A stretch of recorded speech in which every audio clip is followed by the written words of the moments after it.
স্ত্রীর দেনমোহর যদি কোনো কারণে পরিশোধ করতে দেরি হয় এবং সেই দেনমোহর যদি দীর্ঘদিন পর পরিশোধ করে, তাহলে কি ধার্যকৃত দেনমোহরের চেয়ে বেশি দিতে হবে, নাকি বিয়ের সময় ধার্যকৃত দেনমোহর পরিশোধ করলেই চলবে?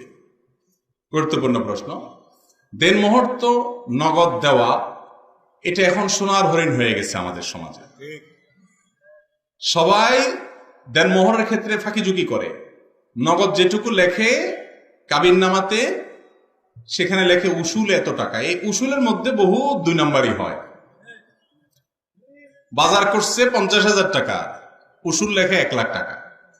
বিয়ের অনুষ্ঠান, মেয়ে পক্ষ লজ্জা শরমে কিছু বলতেও পারে না যে কোনটা কত দিয়ে কিনছেন, হিসাব দেন, ভাউচার জমা দেন, এটা বলতেও পারে না। এই সুযোগে ছেলে পক্ষ মিথ্যা কথা লিখে দেয়, 50,000 1 লাখ বানায় দেয়, 1 লাখে 2 লাখ বানায় দেয়। আছে না নাই? যারা এগুলো করবেন দুনিয়াতে হয়তো পার পেয়ে যাবেন, কিয়ামতের ময়দানে স্ত্রীর এই মহারণার টাকা যেটা মিথ্যা লিখেছেন সেটা পরিশোধ করতে, আর মিথ্যার জন্য আলাদা বিচারের মুখোমুখি হবে। খবরদার। এই জন্য আমাদের দেশে মেয়েদেরকে আমরা সব জায়গায় ঠকাই, সব জায়গায় ঠকাই। ইসলাম মেয়েদেরকে রানী বানিয়েছে, রানী, মর্যাদার আসনে বসিয়েছে। বিয়ের মোহরটা জীবনে তো আর দিবেন না। অনেক জামাই আছে, অনেক স্বামী আছে, এমন বখিলের বখিল, মেয়েকে পরের ঘর থেকে আনছে বিয়ে করে, সারা জীবন সংসার করে, একটু হাত খরচের টাকা দেয় না। তার তো একটু ব্যক্তিগতভাবে খরচ করার শখ আহ্লাদ আছে, তার ভাই বেরাদার আছে, মা বাপ আছে, সে তো উপার্জন করে না। আপনার সংসারের জন্য গাদা খাটনি করে জীবন শেষ করে ফেলে, আপনার ছেলে মেয়ে মানুষ করে, যেগুলো আপনার কাজের লোক নিয়ে করা লাগতো সেগুলো সব সে করে দিচ্ছে, বেচারি কোনো কিছু করতে পারে না।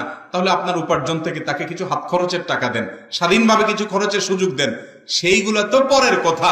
সারা জীবনে একবার দিবেন মোহরের টাকা, সেখানেও 900 করে 10 টাকা দিয়ে বলেন উসুল 20 টাকা, আর বাকি যেগুলা বাকি সেগুলা বাকির নাম ফাঁকি।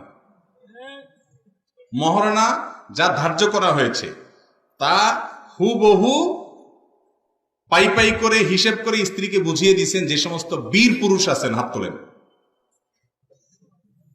দেখছেন কয়টা বীর পুরুষ এই মজলিসে? গণা যাবে মোট 50-60টা বীর পুরুষ। আর বাকিগুলা বিয়ে করেন নাই, বেঁচে গেছেন।